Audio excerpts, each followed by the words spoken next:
Welcome to the 2014 Homecoming Alumni Panel. This afternoon, we are privileged to welcome Dr. Barry Corey, President of Biola University. Dr. Corey is a member of the Convoy of Hope Board of Directors and the Vice Chair for Council of Christian Colleges and Universities Board of Directors. Under his leadership, Biola has achieved its highest enrollment in its 105-year history.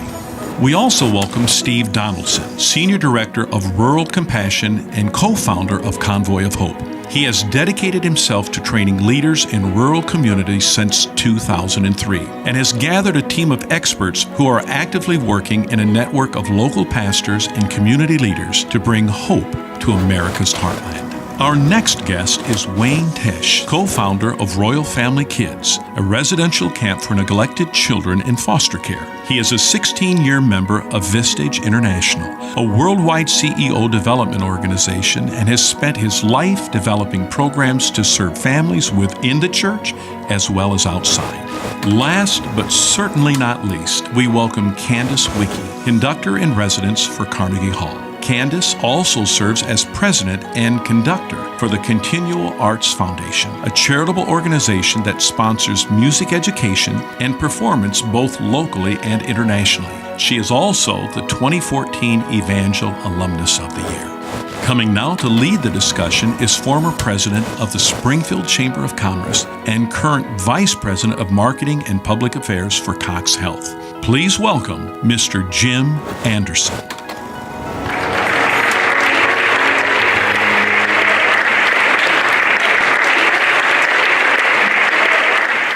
We welcome you this afternoon for this most impressive panel that's been assembled to, I think, address a key question as it relates to what are we going to do with our lives.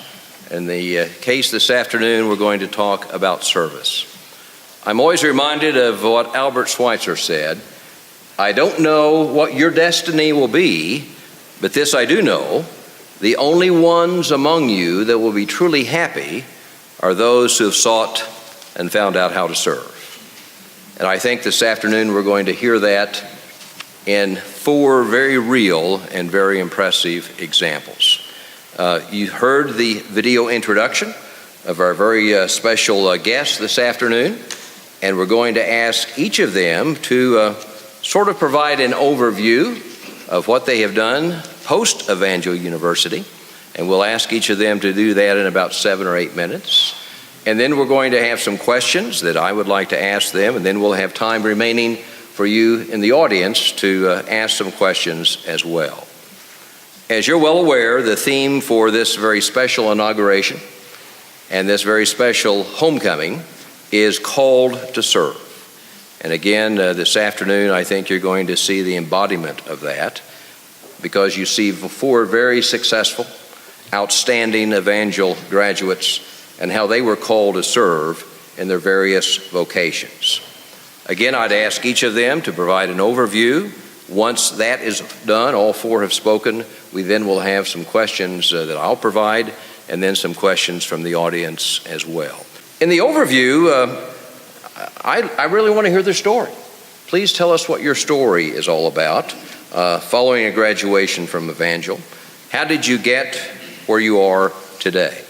And we debated and argued slightly backstage in terms of who would be first, and we couldn't decide what we were going to do. So I said, well, let's just do this. We'll just all walk out, and whoever walks out in order is the order we're going to go in. So you see the way it's ended up, and you heard her introduction in the video, but Candace is going to be our first presenter, if you don't mind. And again, she's going to tell us how did you get where you are today? What's happened post-Evangel? I'm a stander, so I'll talk to you. First, thank you for having all of us and me. It's just such an honor and a privilege to be here and to share this important and historic weekend with all of you. My name is Candace Wicke, and I'm founder and president of the Continual Arts Foundation. It's a nonprofit organization that's dedicated to procreating the arts through performances, through education, through composition, and in mentoring young and aspiring aspiring artist, bridging the gap from postgraduate work into the professional arena. How I got there was an interesting journey as I left Evangel and started teaching. I received an instrumental and vocal degree and a degree in education, and because of great influences here, discovered that I had a great love for teaching, and taught not too far down the road in Skyline High School, about an hour away from here. And as the good Lord is faithful, different roads were opened up for me, and I went on to go to Florida and became the fine arts chair of a Catholic girls' school.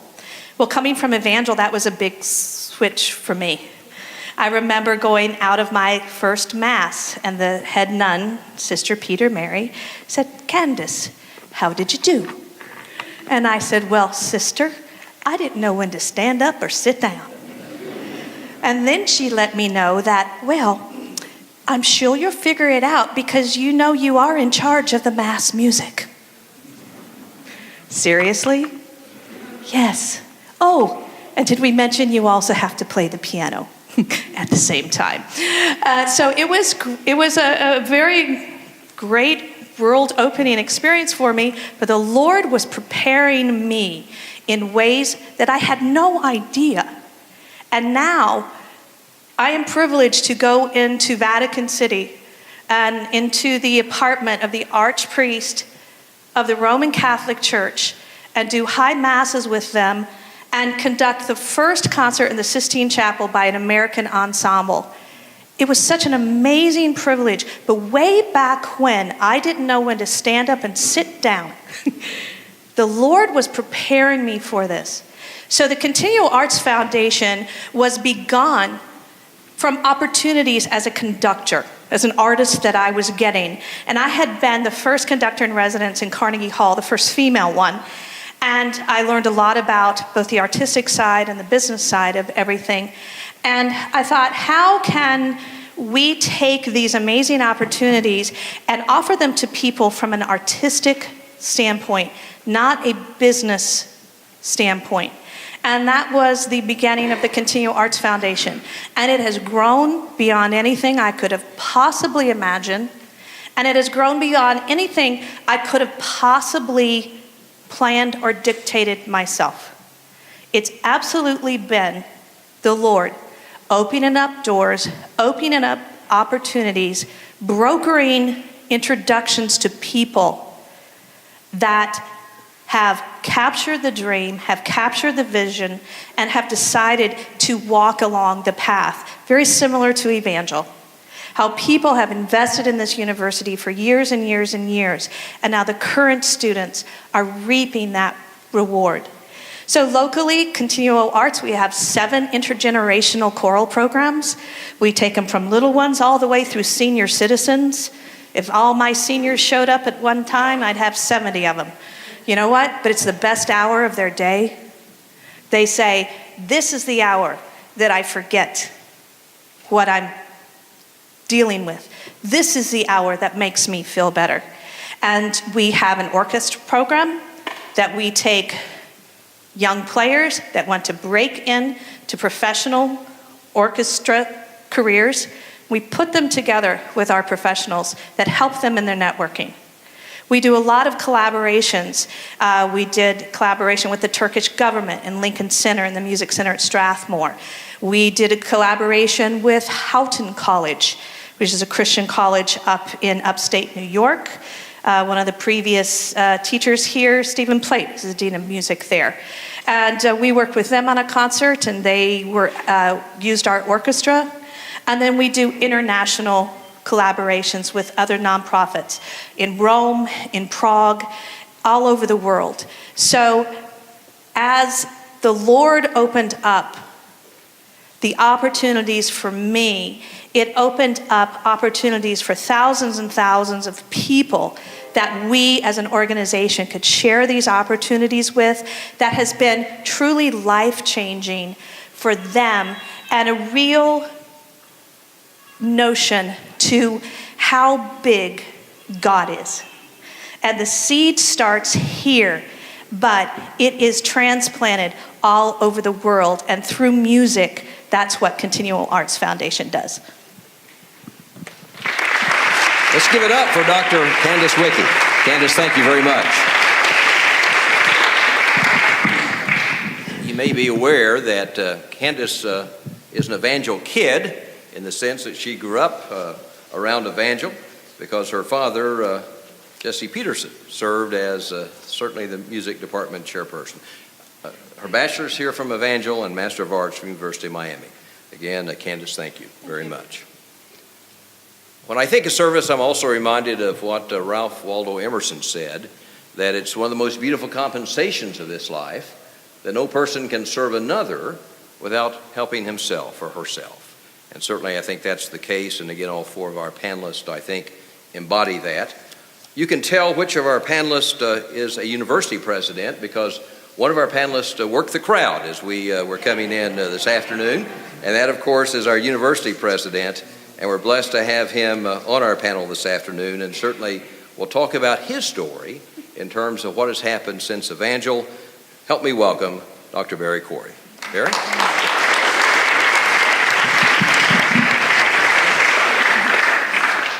I got to Instagram this. Wait a second. Come on. What's going on? You guys are so good looking. Wait, this is a selfie. A second. Actually, this is going to be a selfie. Ready? 1, 2, 3. Come on. All right. Hey, it's great to be here today. Congratulations, Dr. Taylor, on this auspicious occasion. 40 years since the last inauguration here at Evangel University, then Evangel College. And it's great to see all of you. And when I was here, I think this was a field. So this is like much nicer than a field. And I get my mother's here, my sister's here. My mother lives here in Springfield, and my sister's down in Tulsa. And my Ozark dad is here, Dan Green, who took me in as a wayfarer back in the day when I was looking for a place to get a free meal. You and Pat, gave us a bed to stay in and meals. And Doug Green, who one of my dearest friends, who actually we've stayed in touch over the years. And one of the great things about Evangel is the relationships that were obviously born out of the time together. But we were on opposite coasts for many years, 3,000 miles apart. And then 7 years ago, we moved to California, not just to California, but to Southern California, not just to Southern California, but about, 5 miles away. And I think Doug was saying, hey, I like you 3,000 miles away, but 5 miles, we'll see how it works out. And it did. Didn't it? Yeah, okay, good. So when I was 19 years old and a student here, I was so taken by what was happening in my mind and in my heart and my spiritual development and kind of the moral reasoning, those kinds of virtues that are so endemic to this institution, that I wrote on a little 3x5 card kind of what I wanted to do with my life. And I thought, in one way or another, the laboratory of higher education, which was so formative for me, was something that I thought, this is what I think I want to invest in. So I wrote that down, saved that card. And the rest of these 30 years since I graduated from Evangel have been hardly straight and hardly without bumps in the road. But somewhere back in Isaiah, God says that he makes crooked roads straight. And those roads that seemed so twisty when I was going through them and didn't always make sense based on that card that I'd written of kind of what I wanted to aspire to do vocationally, in retrospect, I see how all the pieces come together. So maybe just a bit of word of exhortation for you students, that those roads that look really crooked right now, one day, and maybe it's going to be a while from now, in the rearview mirror, they'll make sense. And indeed, they'll be straight. Part of that crookedness was graduating from Evangel, and I started taking some graduate courses back in Boston. I was an English major here. I was often asked the question, what are you going to do with an English degree? And by the way, the New York Times about 5 months ago came out with a survey that said those who major in the humanities, English, history, theology, philosophy. They are out-earned by those who have professional majors, maybe in education or in pre-law or in physical therapy or accounting, whatever, for about 10 or 15 years, and then the lines cross. So humanities majors, there's hope for you. And I've got a job now, an English major. I'm working. This is great. But when I graduated from Evangel, I actually moved back to Boston, moved back home, started driving, taking some graduate classes at Boston College, and got a job at a delicatessen making minimum wage with folks that hadn't even graduated from high school. And it's not an unfamiliar story, I think, for this generation, that sometimes right after college there's a dip and things don't always make sense and you're trying to figure it all out, but forbear, because those crooked roads do become straight in God's economy of how things work out. So I took some graduate courses and did that for a year. And then one of my former professors at Evangel had become the president of a small Bible school outside of Philadelphia, invited me to go down there. That's where I cut my teeth on higher education. And while I was there, a former professor from Evangel came to speak. Her name was Twyla Edwards. She passed away a few years ago. And Twyla Edwards said to me one day, "Have you ever thought about doing your doctorate?" And no one has ever asked me that question before. The thought hadn't even entered my mind. And it was, I think, emblematic of what Evangel had done for me. And that is, Evangel community helped me maybe identify the gifts that I didn't realize were there, and maybe helped me identify the things that I thought were gifts in me that really weren't there. So, say a lot. I won't say anything more about that. But it was all part of the journey.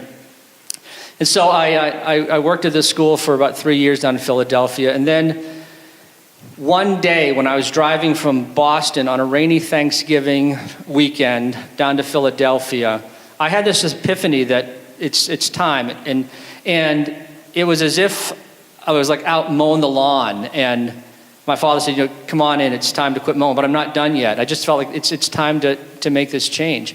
And I've thought about this in the context of the Abraham, Isaac, Jacob, Sarah, Rebecca, Rachel kinds of stories where life is intense. It's INTENTS, right? We pitch our tent for a season, and then we pull up our stakes and go to a new place. I just felt like it's time to pull up my stakes. So I went back to Boston College, and there was a lot of risk-taking back then for me. I was single, didn't have a mortgage, but I took some risks in my 20s. And that was, I think, all part of those crooked roads. So I went back to Boston College. Those of you who maybe wonder about relationships matrimonially that might come out of Evangel, for me, I left here unmatrimonialized. And that was okay. I was okay with that. But it was 5 or 6 years later, when I'd moved back to Boston, that I met up with some old Evangel friends, and there was a young lady there named Paula Wilson from Fort Worth, Texas, and she was up there, moved to Boston, started working, started teaching at inner city school, and life happened, and we connected, but it was also during that time that I was going through.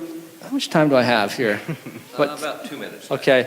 Wow, I'm only 29 now, so I got 52. I was going through and I think this is maybe I'll just kind of end with this, and I could talk more later, but what I call a crisis of normalcy. My life was pretty normal. Nothing had gone really terribly wrong in our family or in my life, and I began to wonder, what is my spiritual substance really made of? And so it wasn't like I wanted a crisis, but I decided that I was going to go and spend a year in the place most unlike anything that I've experienced. And so I got some scholarship money, and I moved to Bangladesh and lived there for a year and had a chance to see the world through a different lens. That same year, Paul and I were dating. She went to China for a year, and during the course of that year, a group of us met up in Nepal, got engaged Valentine's morning as the sun was rising over Mount Everest. It was a beautiful moment. And then,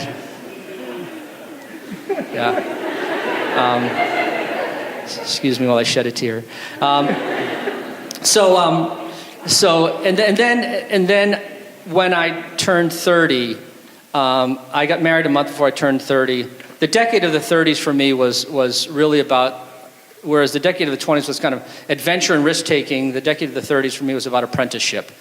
And I got mentored by some very significant people, including former Evangel dean of yesteryear named Bob Cooley, who is now the president of was then the president of Gordon Conwell Seminary, and had someone who invested in my life and took me under his wing. And during that time, our family started, and then that went on for about 10 years. Then when I turned 40, it was as if a switch clicked, and suddenly I was cast in this realm of a new level of leadership where kind of the mentoring was kind of done, and I was asked to be the academic dean at Gordon Conwell. And then 5 years later, in a journey that I didn't really see coming, we moved from Boston 3,000 miles to Southern California. Life has been this wild adventure in many ways, and there have been crooked roads that God has made straight in the rearview mirror. I've learned a lot of lessons about leadership, none probably more important than leadership is really a life of a firm center and soft edges, and not living this combative life of making everything a fight that we have to take on, but walking barefoot, the very position Jesus' disciples took when he said, take off your shoes and wash your feet, rather than putting on steel-toed boots to kick Jesus into your culture, the heresy out of your brother. There's something about that life that I think our culture needs more and more. And so at Biola University of 6,400 or so students in Southern California, this is what I want to see in the rising generation, this life of a firm center and soft edges, taking on the big challenge of the day. And this is what you're doing here at Evangel, and go for it, as crooked as the roads may be, and I commend you for the journey that you're on. Dr. Barry Gorey, ladies and gentlemen. Barry, thank you very much. Barry alluded to this, but he did receive his master's and PhD from Boston College in Boston. He also pastored a church for some 7 years while he was in Boston, and he mentioned he received some scholarship money. What he didn't tell you is a Fulbright scholarship to Bangladesh, which also is very impressive. Barry, thanks very much for those comments. Next, our presenter is Steve Donaldson, and certainly those of us in our community know Steve and know the tremendous work that his organization continues to do all over the world. As you know, he's co-founder and senior director of Rural Compassion at Convoy of Hope, international relief organization. Let's welcome Steve Donaldson. Steve?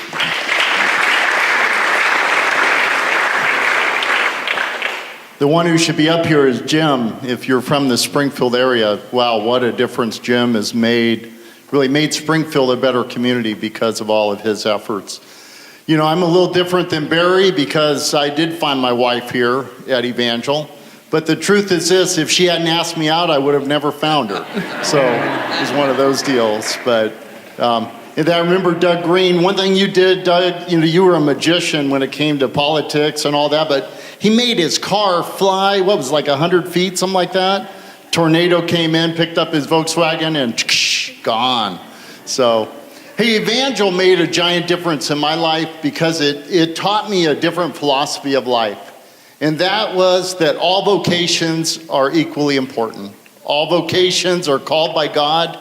And, I love Martin Luther King. I mean, just so many of his statements. And, Martin Luther King said that everyone can be great because everyone can serve. And then if you ever get a chance, there's some good preachers around, but there's hardly anybody who can do it as well as Martin Luther King did. In his sermon on the Good Samaritan, he said that when the first two individuals went by and saw the gentleman in the ditch, the first question they asked was, if I get involved in that individual's life, how will it impact me? When the Good Samaritan came by and looked and saw the gentleman in the ditch, the first thing he asked was, if I do not get involved in that individual's life, how will it impact him? And it's easy to hear what Martin Luther King said, that everybody can be great because everyone can serve. But the truth is, within all of our vocational experiences and all of our academic opportunities that you're doing today and that will be in front of you, it really prepares us to serve and to make this world a better place for people to live. You know, I was involved in outreach ministry here at Evangel, and you know, it was one of those things where it was just kind of in my heart, and I stayed involved throughout my tenure here, and it just continued on. In whatever direction I went after that, I always had that foundation of outreach ministry. I worked in the church for about 15 years, 3 different churches. The second church I worked in was predominantly a Presbyterian church, coming from a much different tradition than I was used to. And I was just so amazed at how many leaders in the community were involved within our congregation and how they were taking their expertise and all their academic background, and they were making our town a better place for people to live. From there, myself and my wife Rebecca, we went and we planted a church in a rural community. And you know, I never really planned to go to a rural community. I thought I would spend my life in really ministering in San Francisco in some capacity. And so we pioneered a church, but we wanted it to be different. And so we pioneered it more from a parish mentality than an attractional mentality. We really had a footprint. We wanted to make it a better place for children and families to flourish. And that was a central goal as we planted the church, that everything we did was going to make our community a better place. So we got beyond the walls of our building, got out where people live, got involved in the schools, got involved in all different aspects of our community. At that same time, God put on our heart to start a ministry that would service the poor, and over the last, 30 plus years, that has become the main social service deliverer for that county. But that comes from a foundation I learned at Evangel, that, you know, whatever gifts are in front of us and whatever people are around us, no matter what their vocation, we can link arms with them and we can legitimately make our communities a better place.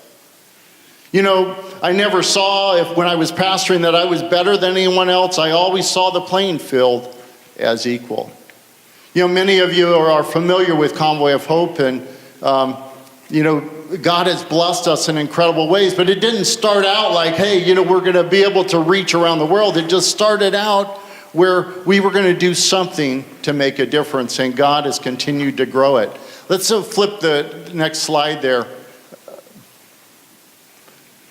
This is how Dave and myself, Steve, and you know, we all were educated here at Evangel. You know, we had other educational opportunities, but this was a place that really set the foundation for who we became.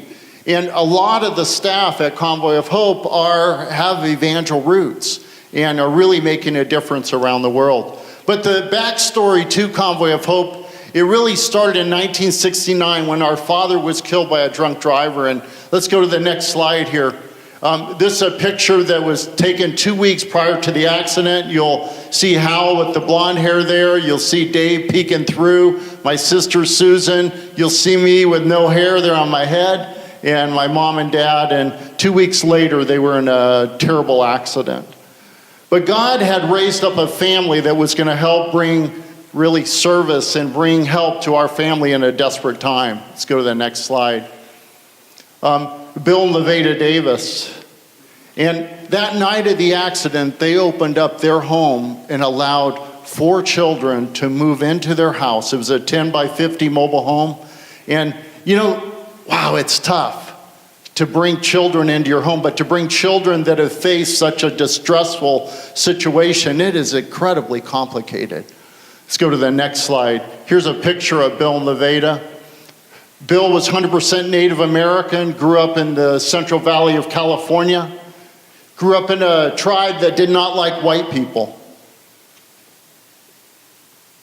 In 1964, Bill came into faith in Jesus Christ, and it transformed his life. Levada grew up in Gumlick Holler, Kentucky. And you know, they both came to faith together in 1964, and 5 years later, they had such a transformation in their life that they were willing to open up their home for the Donaldson family. And because of them opening up their home, Convoy has been able to do the many things that Convoy has been able to do. Because in a desperate time, we needed a secure environment where someone would care for us, love us, and show us the true love of Christ. You know, service is never convenient. There's always a price to it.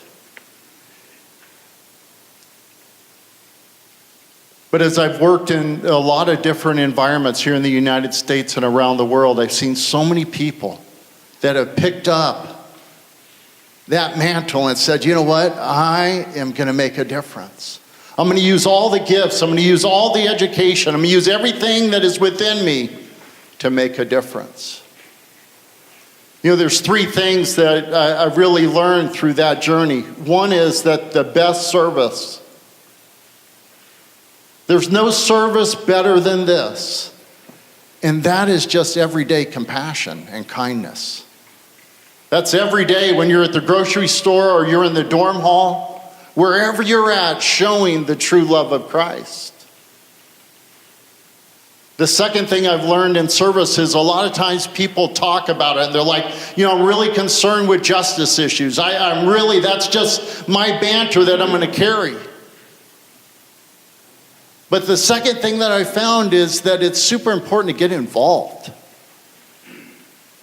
Just get outside of your comfort zone. For me, it was getting involved in outreach ministry here at school. But get outside your comfort zone. Get involved. You know, volunteer at Convoy of Hope, volunteer at Victory Mission, volunteer at the kitchen, volunteer at one of the museums, volunteer. There's so many different opportunities within our community where you can serve. And you say, well, maybe I'll get there someday. Well, you know what? What I've found is I'm going to get there someday, a lot of people never get there at all. And it's important to take that step. The third, and it's a word that I want you to repeat with me that I found to be incredibly important, and it's the word pracademics. Can you say with me, pracademics? Pracademics. You ever heard of the word pracademics? Dr. Aubrey, is it even a word? It's not a word, but it means something. And one thing with poverty especially, poverty is more complicated than neurosurgery. And if we're really going to make a difference in the United States and around the world, we must become an educated people. We must push the parameters. We must say, what difference can I really make? Because the truth is this, the best ideas have not been thought of yet. And you in an institution where you can learn and you can grow and you can learn so many different aspects of knowledge, you can glean those. And the reason I put pracademics together, because if you're only involved in an academic institution and you're never involved at a grassroots level, you will never really have a quality understanding of how to really make a difference.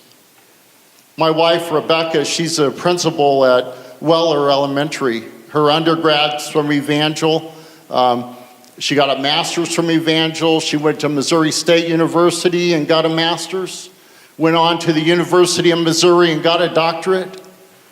Her school, Dr. Taylor, is one of the schools that Evangel partners with. It's just right across the park. But the truth is this, with all the experience and with all the education that Rebecca has had, every single day she learns something new. She learns something that causes her to ask a new question. And every single day, with all her many years of trying to address poverty issues, she still sometimes just says, God, I need your wisdom. She sometimes has quandaries that's like, wow, what can we do about this? So I want to challenge you today. What's our word again? Pracademics. We need practical experience with an academic foundation. It's essential. Because especially poverty, it is more complicated than neurosurgery. And we must get the wisdom of God. One quick last story. I carry this toothbrush with me all the time, and it's to remind me of a little girl.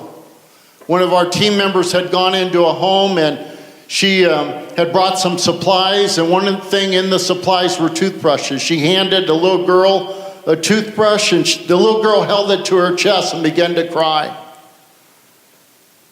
And the lady, our team member, said, "What's wrong? Did I give you the wrong color?" And the little girl went back into the bathroom and came out with a toothbrush. She had 4 other siblings, and all 5 of those children had been sharing that same toothbrush, and the nubs were worn down to the very base. And I carry this toothbrush with me to remind me that things that I take for granted, a lot of people around this world do not have that privilege. And God has called me, and He's called you to make a difference in this world, to be a person, as Bob Pierce, the founder of World Vision and Samaritan's Purse said, "Let my heart break with the things that breaks your heart." And today I'm going to ask you, as you go out, there's a toothbrush out there for you to grab, stick it in your pocket, put it by your mirror, because I want you to remind yourself that things that you take for granted, a lot of people do not have that privilege. And God has called you and I to help make their life better and to give them more opportunities as they move ahead. Thank you so much. Steve Donaldson, ladies and gentlemen. Thank you, Steve. Steve, if memory serves me correct, this is the 20th anniversary year for Convoy of Hope, and I was privileged to be at that ribbon cutting 20 years ago, and from very humble beginnings, because literally a leased warehouse, a few pallets of commodities, and from that very humble beginning, now serving some 65 million people in this 20-year history. Tremendous service, not only to our country, but certainly to the entire world. And as Steve alluded, Evangel partners a lot with Convoy of Hope. Steve, thank you very much. As Steve was speaking, I was reminded of what I call the 4 laws of service, and perhaps you can relate to this. I think there are 4 laws of service. Number 1, the more you do, the more you'll be asked to do. If you don't want to do anything, don't do anything. Because the more you do, the more you're going to be asked to do. I think the more you do, the more you'll be able to do. And maybe it's because we're better time managers. But the more you do, I think the more you'll be able to do. I think the more you do, the more you'll be criticized. If you don't want criticism, then don't do anything. Because the more you do, you're going to be criticized. But 4th, and I think most importantly, the more you do, the more you'll be rewarded. And I think you're seeing that again carried out with our panelists today. Well, it's playoff season in baseball, and thank heavens we have Cardinals and Royals in the playoffs, in the championship games. And when you play cleanup in the playoffs, it's an enviable position to have, and Wayne has that enviable position today, playing cleanup. As you heard in the video, Wayne Tesh is a co-founder of Royal Family Kids, the nation's leading network of camps and mentor clubs for children who come from abuse and abandonment and neglect. Let's welcome, for his story, Wayne Tesh. Thank you very much. Thank you. It was 49 years ago this fall, fear seized my heart. I was a senior at Evangel, and I had to find a job. It was one of the most difficult things in my life. I didn't know what to do. And then, many of you will know, Dr. Ward Williams helped me. He said, next fall, you can be the first religion fellow in our biblical studies program. And I was excited about that. But then I realized I had to do something during the summer. What would I do? I said, I'll be a camp counselor for the Springfield Parks and Recreation Department. There were 120 people that applied, and there were 12 that made it. I was one of the 12. I felt confident I could be a good camp counselor. But before camp started, I had a job that I had to do. I had graduated with my diploma. I'm ready to go and face the world. And my first job was the keeper of the 5 outhouses in the park. I had to paint those outhouses. Painting the outhouses. Then every morning being the keeper and caretaker of the outhouses, I had to check to make sure there were no bugs, snakes, or animals in the outhouses. And then I had to make them smell pretty for the day. I'll never forget when I was painting the outhouse. I'm saying to myself, I went to college for this? How is God ever going to use this in my life? Well, made it through the summer. And then with Dr. Williams, one of my mentors, matter of fact, my wife caught me in the living room of our apartment walking because I was trying to walk like Dr. Williams walked. I mean, I just wanted to be like him. That's the impact that he had on my life. And matter of fact, I've got to go back. It was my sophomore year. I'm standing in the cafeteria, and I watched this blonde girl walk into the cafeteria wearing a navy blue sweater, wearing a necklace, a pearl necklace, and a white straight skirt. She looked like, oh my goodness. I looked at her, and she says, that's when I knew I had him. And that's what happened. So we got married. So here I am. I mean, it was that quick in my mind. She's the one, you know. So what happened is that here now it's my senior year, and I'm now graduated. I did my stint of a camp counselor, and now all of a sudden I'm working as a religious fellow. And what that turned out to be, I had it all mixed up because Dr. Williams had a job description that was like none other that I had ever seen. Back then, the religion department had to be painted. So I painted the religious department. It was back then that he found some tile that was stuck in one of these barracks.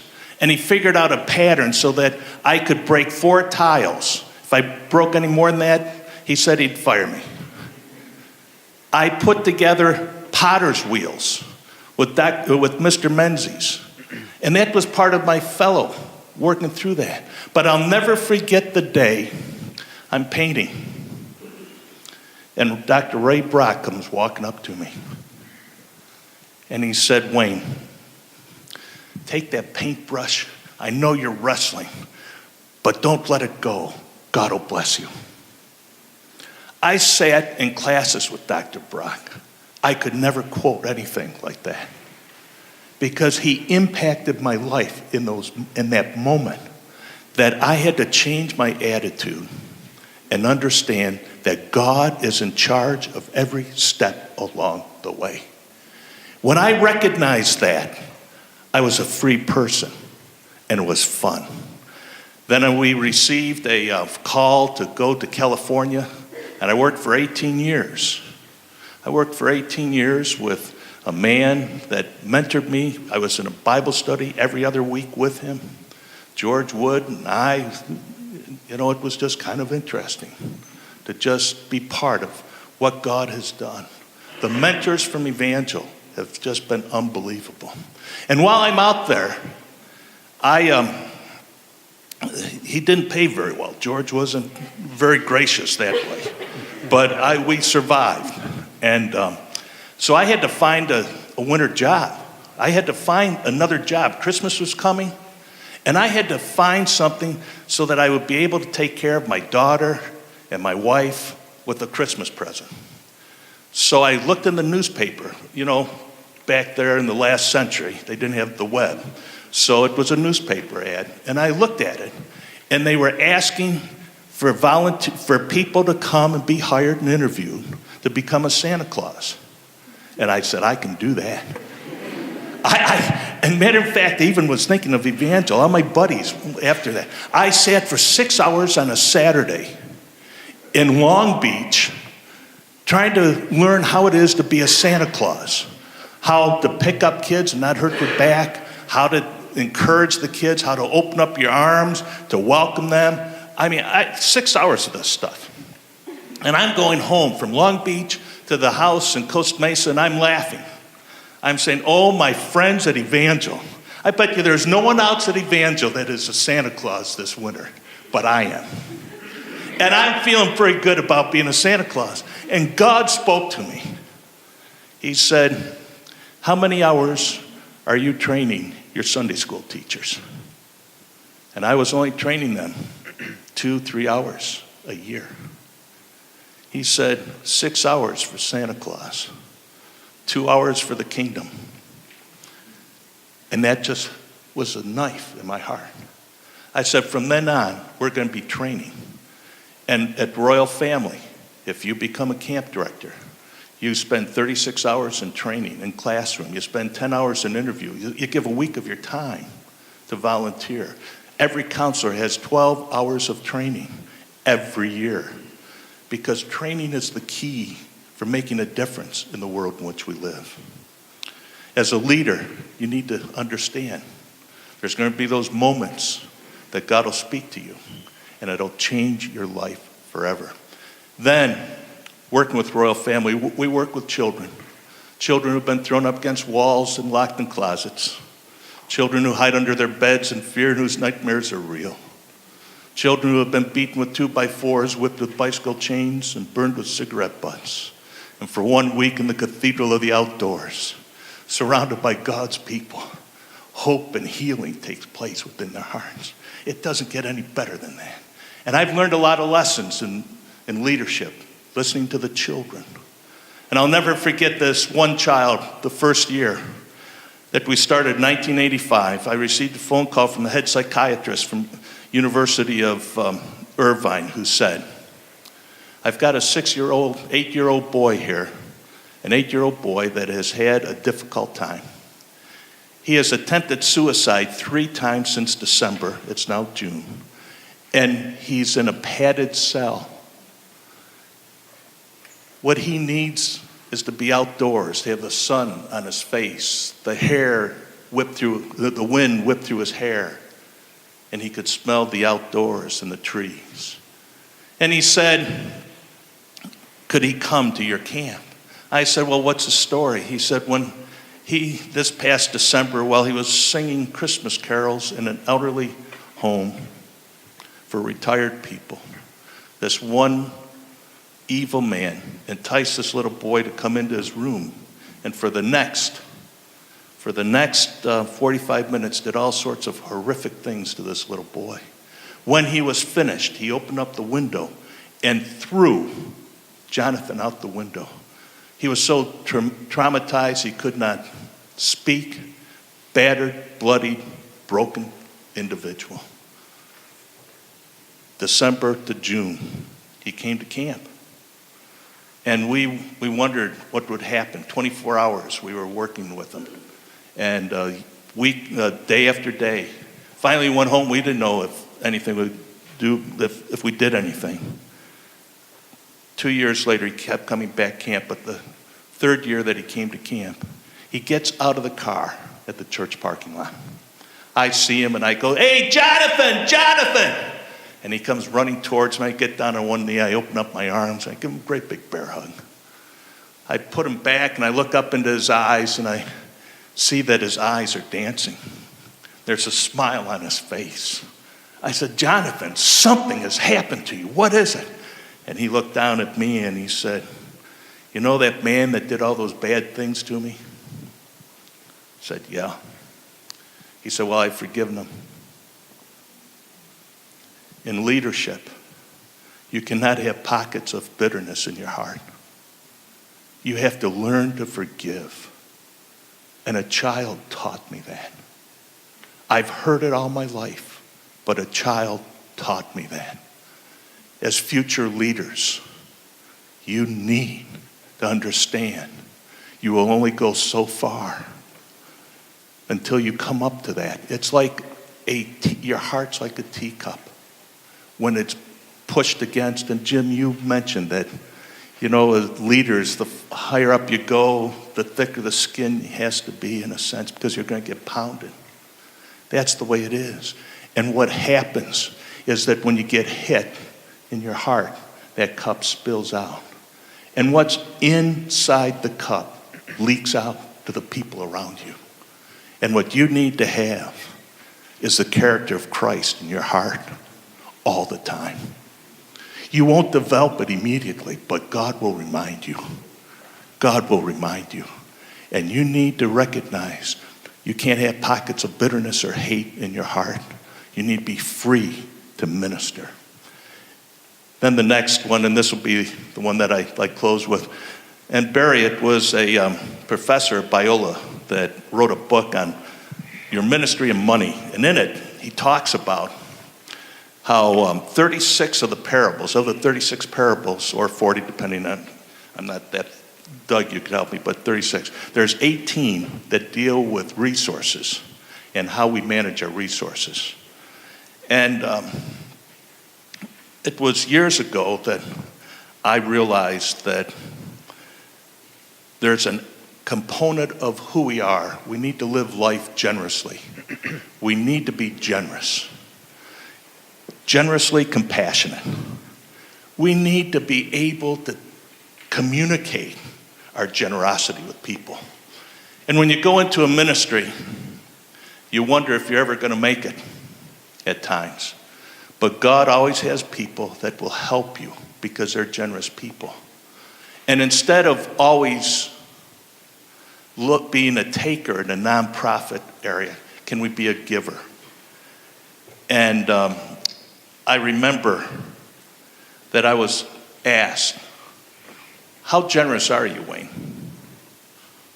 And I was, I don't know. And it dawned on me. I started to think. I said, what could I do if I was so generous? And God has blessed me. The only way I could have ever attended a college was with a scholarship. That was an athletic scholarship.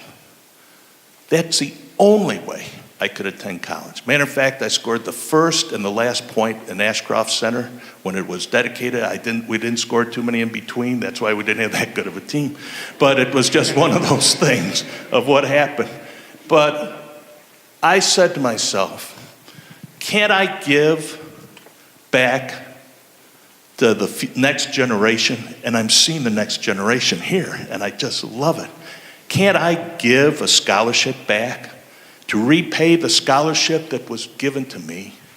Could you imagine that if everyone became generous, and whether it's a music scholarship, whether it's an academic scholarship, whether it's an athletic scholarship, but if you've received something to be able to give back and bless others.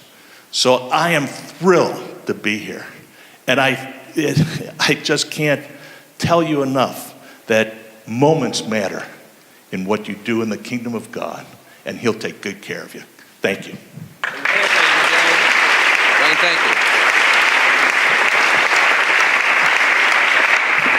Wayne, thank you very much. As Wayne mentioned, his undergraduate, of course, is from Evangel. His master's degree from Vanguard University, and both Evangel and Vanguard have recognized Wayne with outstanding alum awards, and you can understand and see the reason why. We've heard 4 outstanding, powerful, inspirational, meaningful witnesses today, it seems to me. And I'd like to, in the time remaining, let me ask a couple of questions from my perspective. And then I know there are questions in the audience that we want to address to our panelists.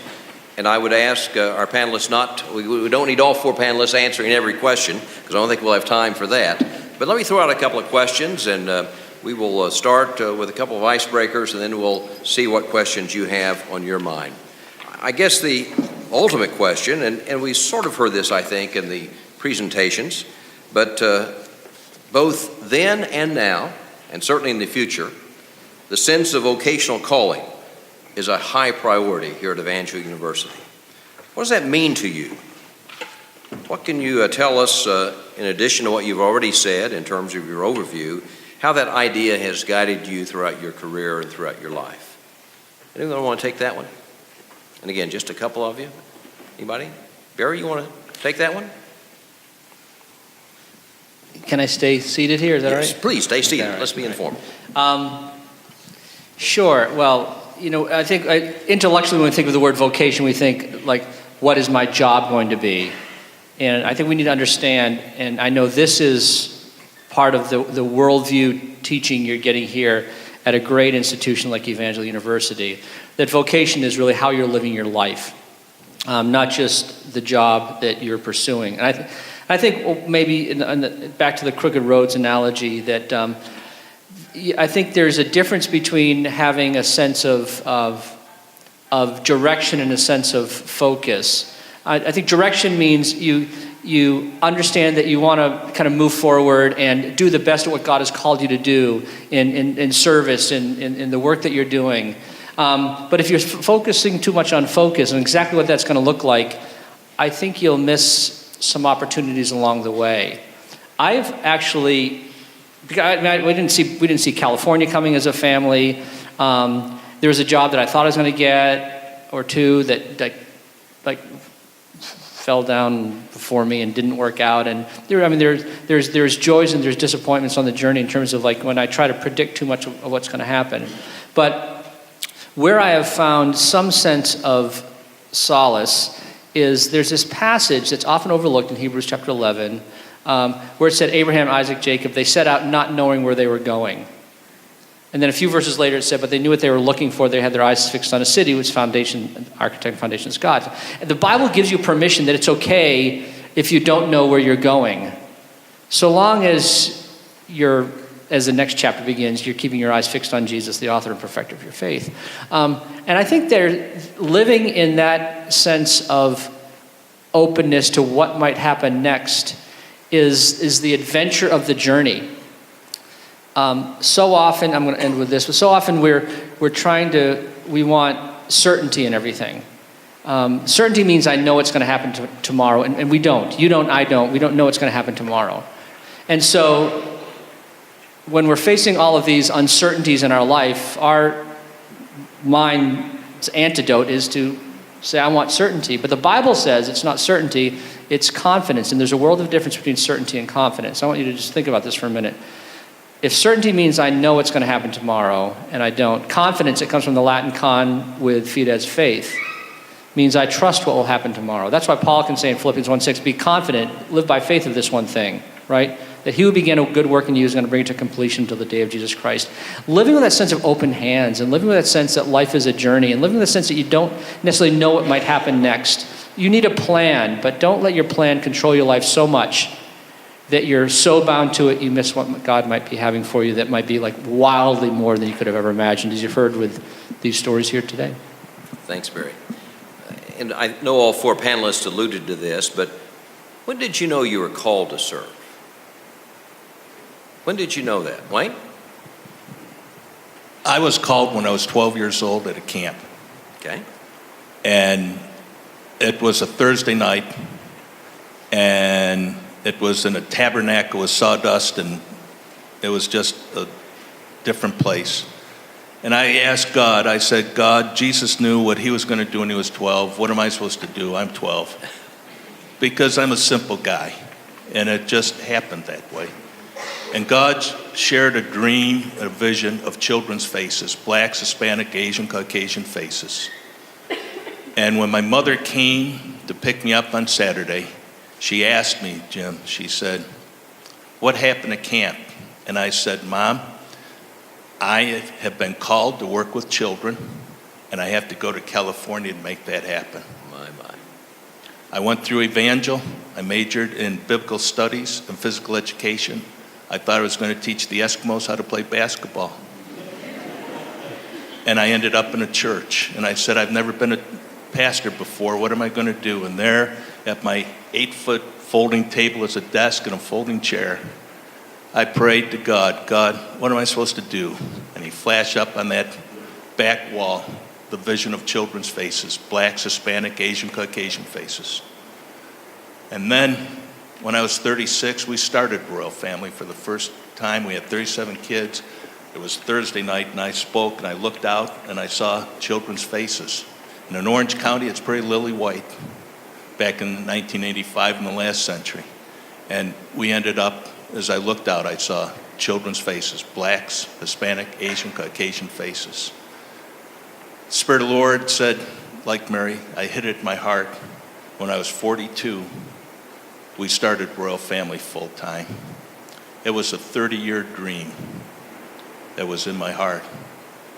So I say to college students all over, when God gives you a dream, don't give up on it. He'll bring it to you. When he calls, he will provide. Thanks, Wayne. The weatherman told us rain was to happen after 5 today. I left my umbrella in the car, so we'll have a couple more questions to provide some time here before we all go out and get soaked. Anybody else want to answer that question? When did you know you were called to serve? Steve? You know, I'm still waiting. So, as a little kid, God put in my heart to just care for other people. And really, I guess if I went back to like a definite calling, it would have been 10 years ago, where I really felt like God, I really had a strong interest in community development. I had a question, and that question was, could the faith community legitimately break the cycle of poverty? And 10 years ago, I really felt deeply that God wanted me to put 100% of my efforts in that direction. And so I guess that's 10 years ago, so when I was 45. And one side comment, Barry here, he is the busiest man in the world, and he still gives up his time to serve on the convoy board and has for many, many years. And I guess that comes to service. You know, you end up, like you said, Jim, when you have good service, it gives you more opportunity to serve in other directions. So. It does indeed. Thanks, Steve. The ultimate question, it seems to me, as we look out on the students here at Evangel University, and again, it was embedded, I think, in all of our comments today, but what advice and counsel would you provide our students in the audience today? Candace, you want to take that one? I think the synthesis of what you're hearing is just a willingness to say yes. And it can be that simple. You don't have to know exactly what's going on. You don't have to know exactly what the path is. You don't have to know exactly what the plan is, and probably you won't.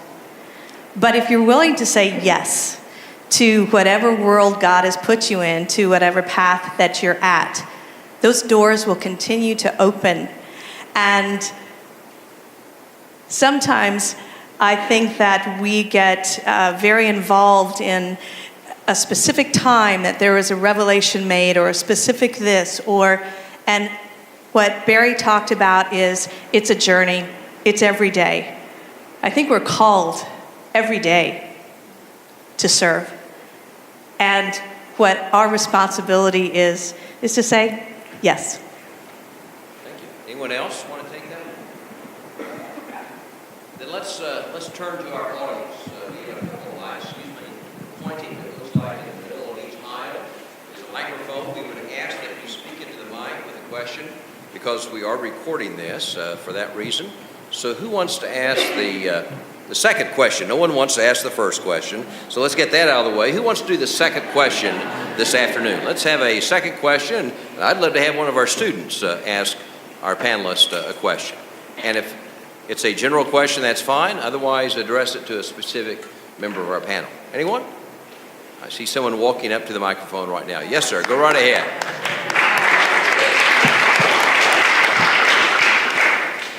How did you manage to manage time? And do you have that as a general question? Who wants to take that? How do you manage your time? Me? Maybe not well, but how do you manage your time? How did we do that? Well, I tell Biola students to study more, yik-yak less. So, you guys know what yik-yak is? Yeah, okay. Yeah. Anyway,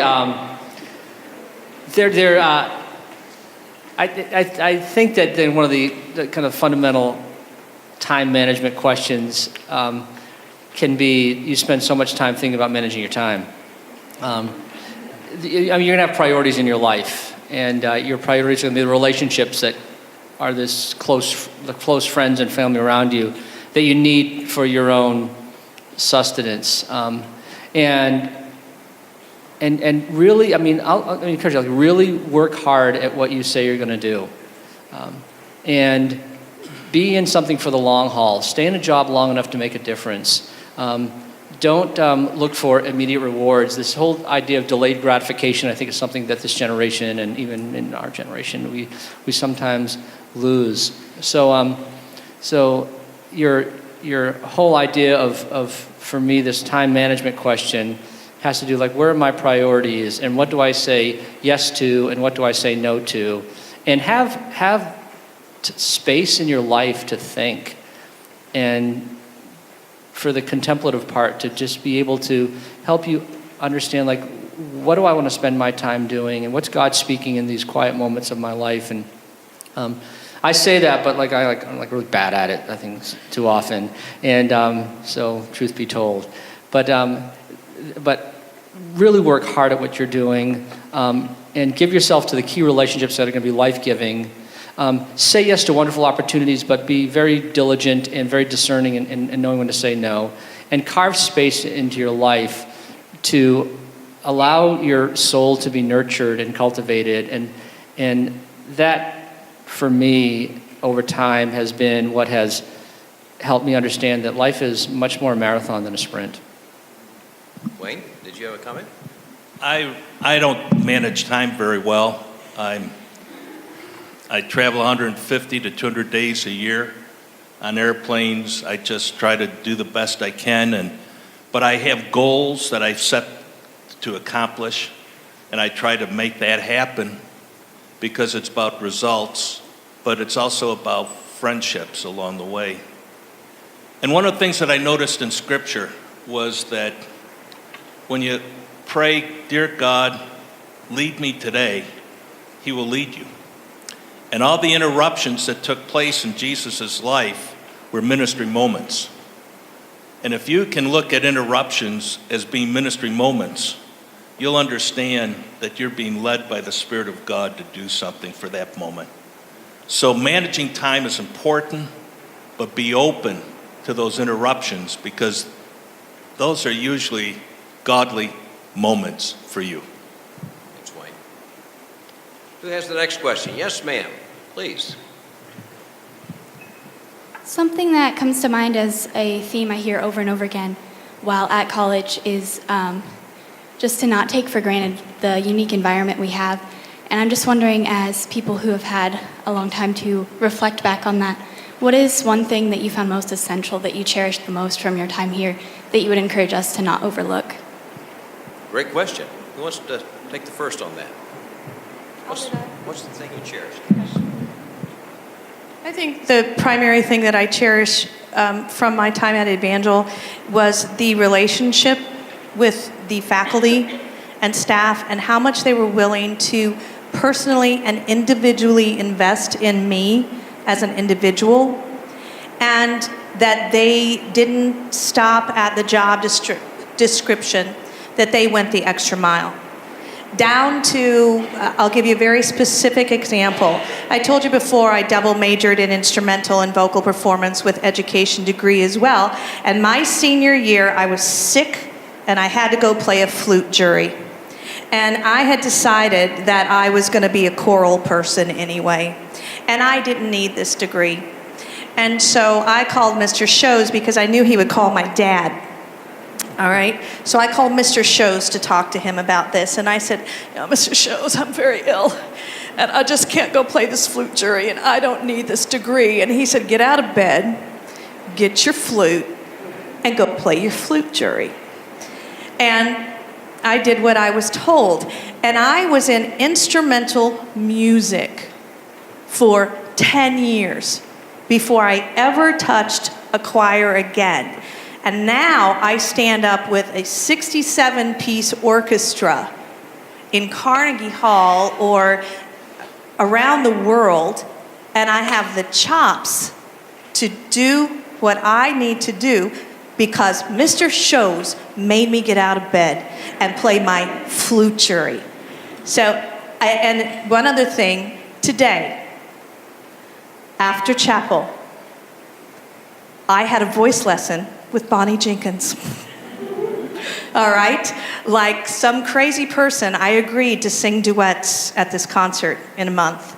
And I don't sing that much anymore. I conduct. I'm the one up front. And I was having some issues. So when I was practicing after the second rehearsal, I emailed Bonnie 911. Can you help me? And you know what? This many years later, she said, meet me after chapel, and she brushed me up into shape. So not only do you need to appreciate your teachers now, when you come back and you need their help, they're going to be here and they're going to help you.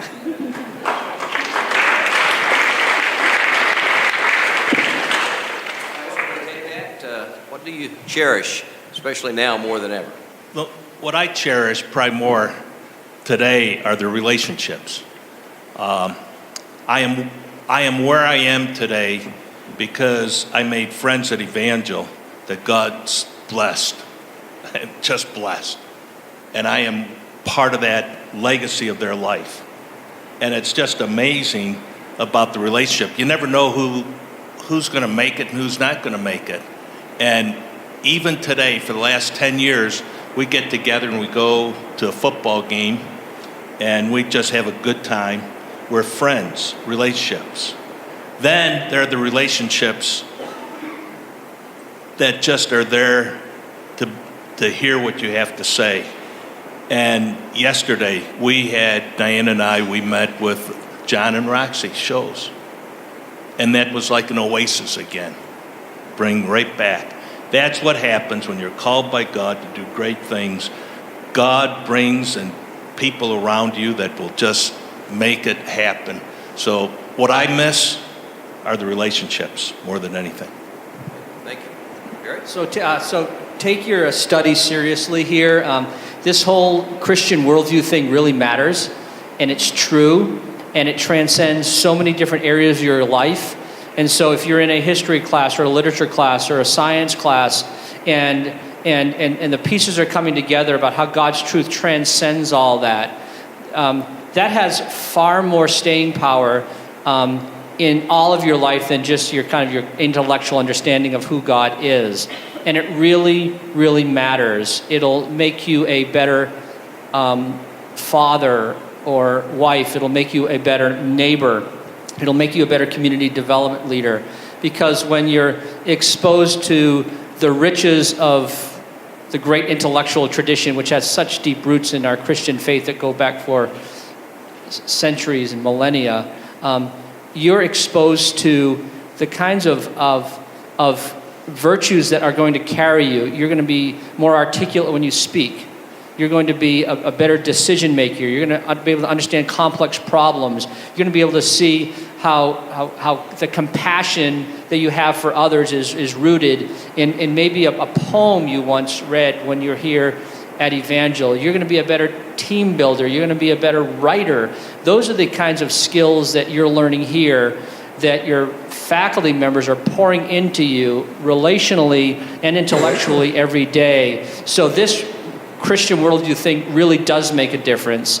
I'm not giving my career life to this because I really believe that it does, and I've seen its fruit borne out in Evangel graduates and other Christian college graduates around the world in countless ways. So when I think of, I can still quote poetry that the faculty here at Evangel forced me to memorize, and I have drawn on those poems during some really down days in my life, and it matters. Thank you. Candace, Just Barry reminded me that I thought you might be interested in this. I was in a church music class with Dr. Calvin Johansson, who's no longer on faculty, but it wasn't the church music class that people thought. It was about Creatio Continuo and the Imago Dei and the concept of music and art and architecture, praising God in and with what it is, in the beauty of what it is, and then in the image of God, the Imago Dei, and our responsibility to continue this creation. So these two concepts were the Imago Dei and Creatio Continuo. And the organization that I founded is named the Continuo Arts Foundation. And that notion began in a class at Evangel University. Is there another question? Yes.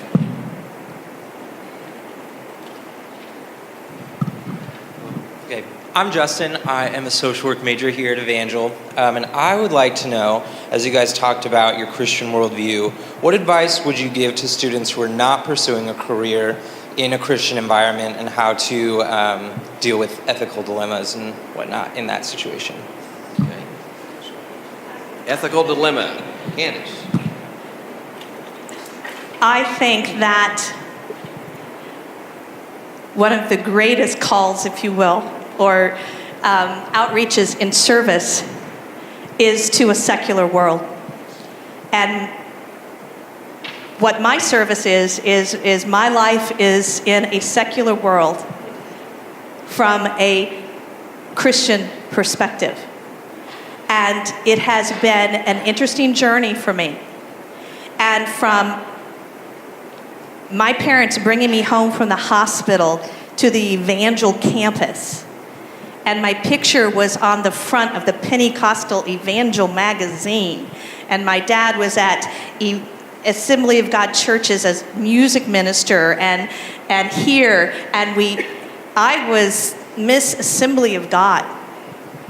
And so the notion that people worshiped in a different way, and they worship the same God that I worship, was a journey for me. It was very interesting. And it's the most amazing worldview when you understand that God meets people where they are. So while you're learning and worshiping at Evangel, there's great Catholic schools or Protestant schools or Presbyterian schools that people are worshiping and learning about God, the same God that we serve, in a different way. And so when I am in a secular world, let me tell you, that light shines very brightly. Now, does it change how I approach things in business? Absolutely. You know, when I was in my lessons with Bonnie, she says, "Over the top for Jesus." And I just laughed. And I said, "Welcome back to Evangel, Kansas." All right? Because when I'm working with a singer that's singing a solo in this major work, and there's an issue, I can't turn to that singer and say, "Over the top for Jesus." All right? But you know what I can do? I can talk to a choir of 300 people about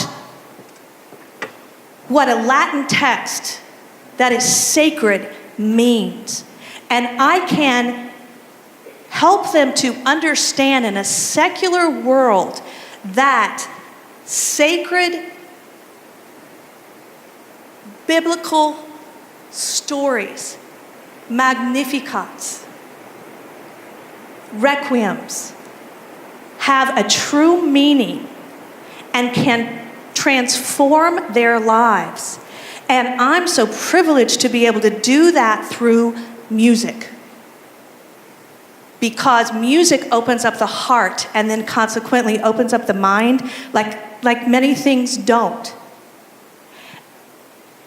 So does that mean it changes who I am in a secular world?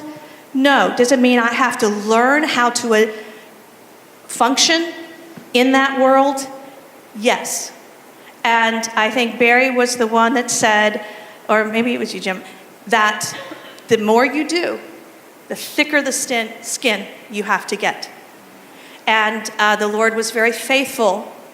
What sometimes we think is our worst crisis, the Lord is preparing you for the next stage of your life.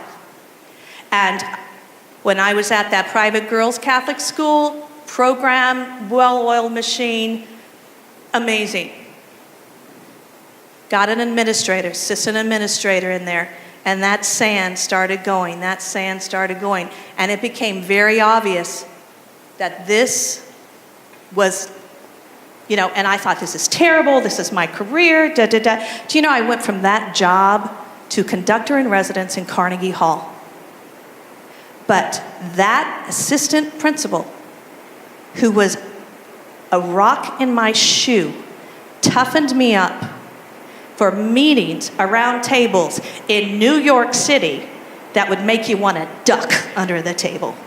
And you know what? I toughened up. I was able to sit there. I was able to negotiate. I was able to be direct. I was able to be appropriate. But I was tough enough to handle it. So, I don't know if I answered your question. Candace, is there another question? Is there another question? I believe we have one more. My question is for Wayne.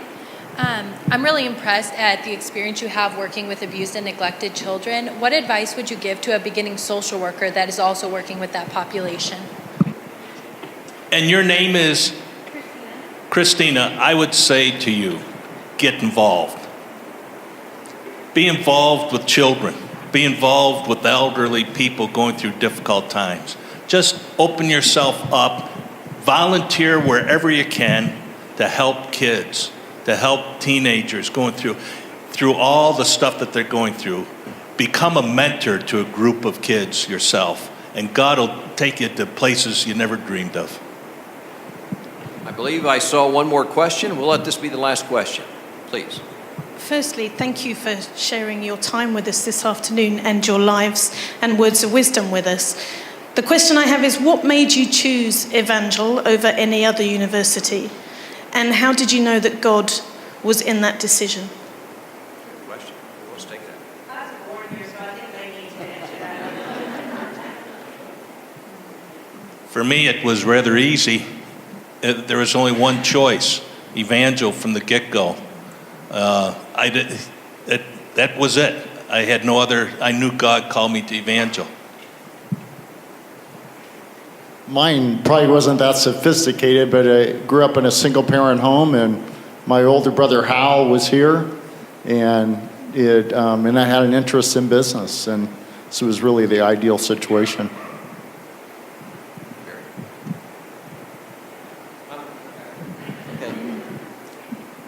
Folks, you've heard this afternoon, I think, 4 outstanding messages, most meaningful, most inspirational insights, and messages on being called to serve.